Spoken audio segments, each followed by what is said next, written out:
morbid maniacs, it's time for another spooky video, not part of Vlogtober. But that's okay because it's Halloween 24/7 over here on my channel. Now, if you were not aware, I am officially creating a second channel for all my vlogs and all my other random stuff. This channel is simply going to be for my paranormal content. I don't know what it's going to be yet, but I'm sure by the time this video goes up, I will already have it made and a video on it. So I will leave that somewhere on here for you guys to go subscribe. Please go and do that if you enjoy my vlogs. Tonight's video is going to be about the story of Dear David. On August 7th, 2017, a BuzzFeed employee at the time began documenting strange events which were taking place in his apartment. This man's name was Adam Ellis. He claimed he was being haunted by the ghost of a little boy with a strange, misshaped head. Over the next few months, Adam would document his dreams and experiences with the little boy. Adam would go on to explain that he had struggled with sleep paralysis, and that one night as he was trying to sleep, he seen the little boy with the misshaped head sitting in a green rocking chair. The little boy just stared at him for a few minutes, but then began stumbling towards him. Adam was paralyzed and couldn't move. Shortly after, he woke up screaming. A few nights later, Adam dreamt about the little boy with the misshaped head once again. This time, he was accompanied by a little girl. The little girl explained to Adam that this little boy which he was seeing was Dear David and that he was dead. She explained that David would only show up at midnight and that David could ask him 2 questions. However, that he must always start his questions out with Dear David. But she warned him that he should never ask him a 3rd question, or David would kill him. The next night, Adam dreamt once again of Dear David. This time, he asked him the question, Dear David, how did you die? To which he responded, An accident in a store. Adam asks, Dear David, what happened in a store? David replies that someone had pushed a shelf on top of his head. Adam becomes overgrown with fear and hesitates before he asks David a 3rd question. Dear David, who pushed the shelf on your head? David stops responding. The next day, Adam begins researching accidents that may have happened in a store. However, he comes up with no evidence that a little boy was killed by a shelf hitting him on the head. Not long after this incident, the apartment which was above Adam's became vacated and he was given the offer to move there, to which he accepted. And even more strange things began happening. Shortly after moving into this new apartment, Adam had stopped dreaming completely of David and had pretty much put the whole thing behind him. Adam thought that his life was finally going back to normal and that David had left him alone. One night at midnight, his cats began standing at the entrance door of his apartment. They just stood there, staring and meowing at something that wasn't there. Adam, afraid, looked out the peephole to his door, to which he said that he seen movement. This would become a regular occurrence as the cats would make this a routine and sit by his door every night after midnight. Adam purchases a Polaroid camera and begins taking photos in his home. Every other photo turned out completely normal, and there was nothing out of the ordinary. However, inexplicably, Adam takes a photo of the hallway just outside his entrance door. And when the photo develops, he finds that it's nothing but pitch black darkness. He attempts to debunk this by taking several photos with his phone and again with the camera. But still, all of these photos would turn up jet black. Adam would then have yet another nightmare about David.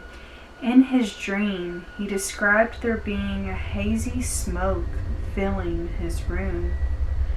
But he could see David in a chair across the room.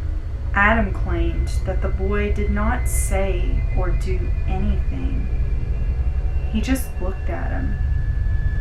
Adam attempted cleansing his home, but to no avail. Following, Adam dreams that David is escorting him through an abandoned warehouse. He wakes to find a bruise mysteriously left on his arm. That same day, he is on a walk to stop by the local coffee shop and get a coffee, which he said that he did every weekend. During his walk to grab a coffee, he says that there is a cart repair depot. And usually this area is very crowded, but this time it wasn't. Adam glances over and finds that the depot he usually would walk past every morning was now abandoned and completely empty. The only thing standing in the middle of this abandoned warehouse was a single green chair. Adam begins receiving strange phone calls from an unknown number shortly after. Adam ends up moving this green rocking chair from his bedroom in hopes that it will make all of this stop. However, it doesn't. A few days go by and Adam plans a vacation to Japan.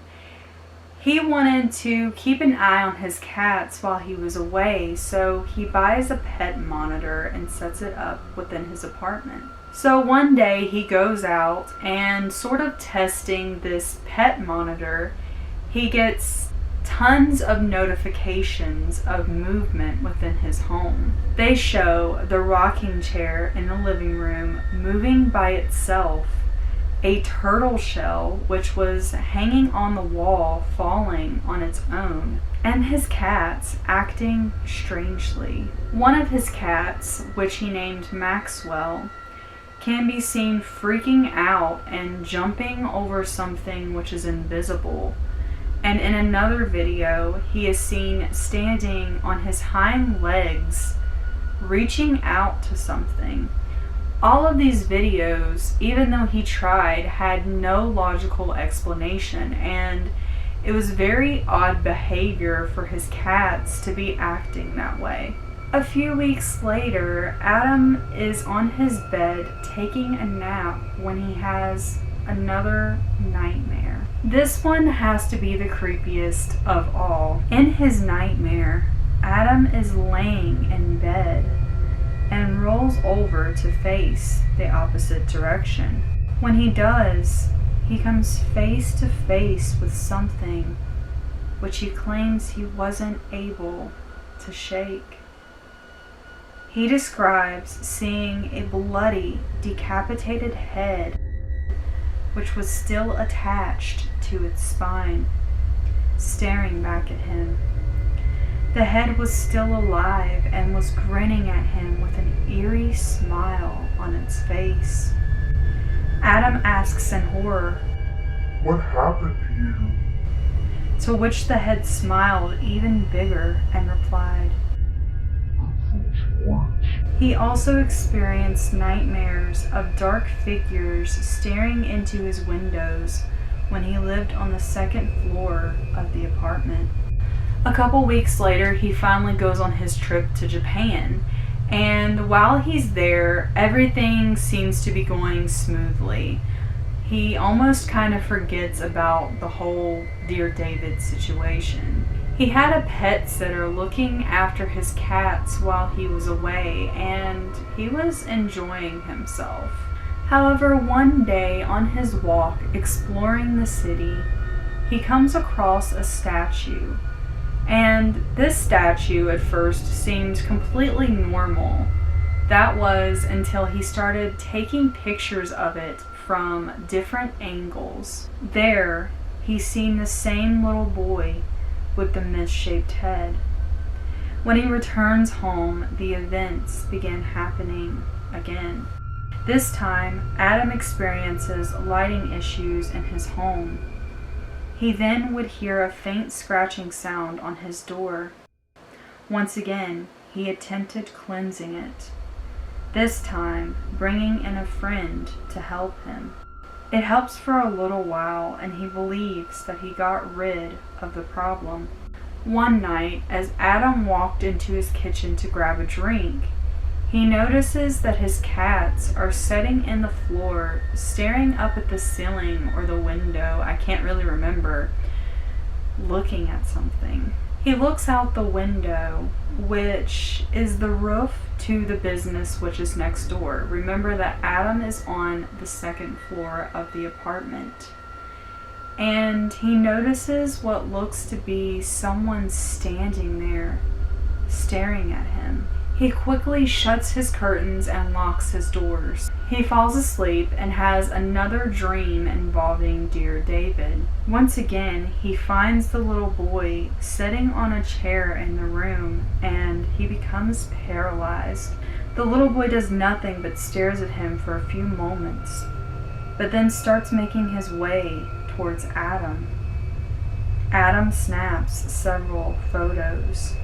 During this time, Adam also began hearing strange noises in his ceiling. He soon finds a small hatch which was above the stairs that led to the first floor of the building. This hatch was in a very odd spot, as it would have been very difficult to get to without some sort of special ladder. Adam purchases a cane and begins investigating the hatch. It isn't long into his investigation before a small child's shoe falls from the hatch. He calls up his landlord immediately and tells him to come take a look. His landlord at first looks up there and tells him that he sees nothing. But then, a few minutes later, he hands Adam something very small, which almost appeared to be old candy from this hatch. It was a marble which appeared to be very old. Adam doesn't experience anything for a few days after he finds these items in this hatch, and he believes that finding these items stopped the occurrences. I don't remember exactly this part in the story, what happened to make him believe that something was going on again, but in order to capture something, Adam brings out his phone and he downloads an app which is able to take a photo every 60 seconds while he's asleep. The first few photos show nothing special in particular. However, if you skip through them, David can be seen standing at the foot of Adam's bed, staring at him. There is also one of him crouching over top of Adam on the bed, a small head with hair and what looked to be a mangled ear in the camera's view. He becomes very exhausted, and after seeing the photos, he was honestly just fed up with the whole David situation and wanted it to be over. Shortly after this, he ends up going home for the holidays. During his stay with his family, he hears strange noises coming from outside the bathroom window. He goes outside to investigate, only to find small footprints leading up to the house. Adam was terrified. Things seemed to be slowing down during his stay. He now believed that dear David was going to follow him wherever he went. and there was nothing he could do to stop it.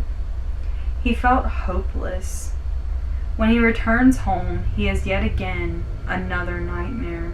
In this nightmare, he can see David hovering in the corner by the ceiling in the room, far off the ground.